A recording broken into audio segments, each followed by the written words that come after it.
ಕೆಲವೊಂದ್ಸಲಿ ಈಗ ಹೊಸದಾಗಿ AMH report ತೊಗೊಂಬರ್ತಾರೆ. Low AMH ಇದೆ ಡಾಕ್ಟ್ರೇ, ನಮಗೆ IUIಲಿ ಆಗುತ್ತಾ ಇಲ್ವಾ, ನ್ಯಾಚುರಲ್ ಆಗುತ್ತಲ್ಲ ಅಂತ ಕೇಳ್ತಾರೆ. ಖಂಡಿತವಾಗಿ ಯಾವುದು ಲೋ AMH ಅಂತ ಒಂದು ಕ್ರೈಟೀರಿಯಾ ಬೇಕು. ಬಿಲೋ 1 ಅಂದರೆ 0.9 0.8 ಇತ್ತು ಅಂದರೆ ಅಂಥವ್ರಿಗೆ ನಾವು ಸೀರಿಯಸ್ ಆಗಿ ಥಿಂಕ್ ಮಾಡಬೇಕು.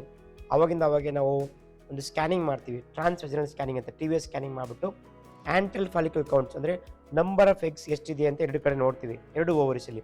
ಅದು ಬಿಲೋ 5 ಇದ್ದರೆ ನಿಮಗೆ ನ್ಯಾಚುರಲ್ ಆಗ್ಬೋದು, ಇಲ್ಲ ಅಂತಲ್ಲ. ಬಟ್ ನಮ್ಮ ಪ್ರಕಾರ AMH ಬಿಲೋ ಇದ್ದಾಗ better to go for IVF. ಇನ್ನೊಂದು, ಈಗ AMH ಬಿಲೋ ಅಂದರೆ 2 to 1 ಇರುತ್ತೆ, ಬಿಲೋ 2 ಇರುತ್ತೆ ಅಂದ್ಕೊಳ್ಳಿ. ಅಂಥವ್ರಿಗೆ ಖಂಡಿತವಾಗಿಯೂ ನೀವು ನ್ಯಾಚುರಲ್ ಟ್ರೈ ಮಾಡ್ಬೋದು, IUI ಮಾಡ್ಬೋದು ಅಥವಾ IVF ಮಾಡ್ಬೋದು. ಸೊ ಲೋ AMH ಅಂತಿದ್ದಾಗ ಅದೇನು ಇಂಡಿಕೇಟ್ ಮಾಡುತ್ತೆ, ನಿಮ್ಮಲ್ಲಿ ನಂಬರ್ ಆಫ್ ಎಗ್ಸ್ ಎಷ್ಟಿದೆ ಅಂತ ಗೊತ್ತಾಗುತ್ತೆ ಅಷ್ಟೇ. ಬಟ್ ಅದು ಇಂಡಿಕೇಶನ್ ಏನಲ್ಲ, ಅದು ಕ್ವಾಲಿಟಿ ಆಫ್ ಎಗ್ಸ್ ಗೊತ್ತಾಗಲ್ಲ. ಅದರಲ್ಲಿ ಎಷ್ಟು ಮಟ್ಟಿಗೆ ನಿಮ್ಮಲ್ಲಿ ಎಗ್ಸ್ ನಂಬರ್ ಇದೆ ಅಂತ ಗೊತ್ತಾಗುತ್ತೆ. ಬಿಲೋ 2 ಇದ್ದವ್ರಿಗೂ ನ್ಯಾಚುರಲ್ ಪ್ರೆಗ್ನೆನ್ಸಿ ಆಗುತ್ತೆ, ಇಲ್ಲ ಅಂತಲ್ಲ. ಬಟ್ ಅವ್ರಿಗೆ ಮೇ ಬಿ ಟೇಕ್ಸ್ 1 year ಅಥವಾ 2 years ಆಗ್ಬೋದು, 6 monthsಲ್ಲಿ ಆಗ್ಬೋದು.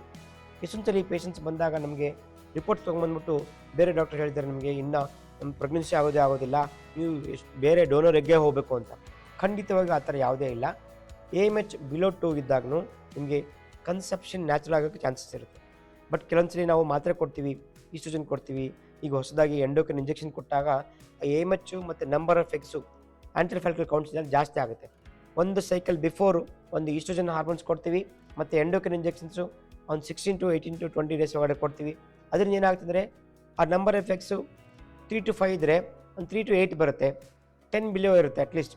ಆ ಟೈಮಲ್ಲಿ ಅವ್ರಿಗೆ ಸಡನ್ನಾಗಿ ನಂಬರ್ ಆಫ್ ಎಗ್ಸ್ ಜಾಸ್ತಿ ಆದ ಬಳಿಕ ಕ್ವಾಲಿಟಿ ಎಫೆಕ್ಟ್ಸ್ ಬರುತ್ತೆ ಮತ್ತು ಓಲ್ಯೂಷನ್ ಆದಾಗ ಸ್ಪಾಂಟೇನಿಯಸ್ ಪ್ರೆಗ್ನೆನ್ಸಿ ಆಗಿ ಬರ್ತಾರೆ. ಇಷ್ಟೊಂದ್ಸಲಿ ನಮ್ಮ ಪೇಷಂಟ್ಸ್ಗೆ 2 ತಿಂಗಳು ಮಾತ್ರೆ ತೊಗೊಂಡು ನೋಡಿ, ಇದು ಇಂಜೆಕ್ಷನ್ ತೊಗೊಳ್ಳಿ ಅಂತ ಹೇಗೆ ಮನೇಲಿ ಹಾಕಿ ಬಿಟ್ಬಿಡ್ತೀವಿ. ಅವರು ಯೂರಿನ್ ಟೆಸ್ಟ್ ಪಾಸಿಟಿವ್ ಆಗಿ ಬರ್ತಾರೆ. ಲೋ AMH ಇದ್ದರೆ ಯಾವತ್ತೂ ನೀವು ನಿರಾಶರಾಗಬೇಡಿ, ಡೈರೆಕ್ಟಾಗಿ IVF ಹೋಗಬೇಡಿ. ಫಸ್ಟ್ ನೀವು ಥಿಂಕ್ ಮಾಡಿ ಏನು ಮಾಡಬೇಕಂತ, ಕರೆಕ್ಟ್ ಡಾಕ್ಟರ್ ಮೀಟ್ ಮಾಡಿ ಅಡ್ವೈಸ್ ತೊಗೊಳ್ಳಿ.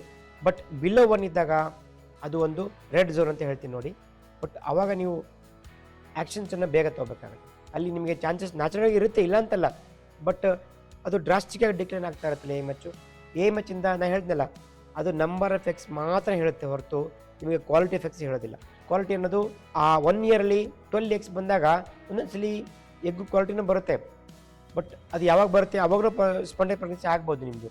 ಸೊ ಅದಕ್ಕೆ AMH ಮತ್ತು AFC ಅಂದರೆ ಆ್ಯಂಟ್ರಲ್ ಫಾಲಿಕಲ್ ಕೌಂಟ್ ಅಂದರೆ ಸ್ಕ್ಯಾನಿಂಗ್ ಏನು ಮಾಡ್ತೀವಲ್ಲ, ಅದು important documentation for fertility index ಅಂತ ಹೇಳೋದು.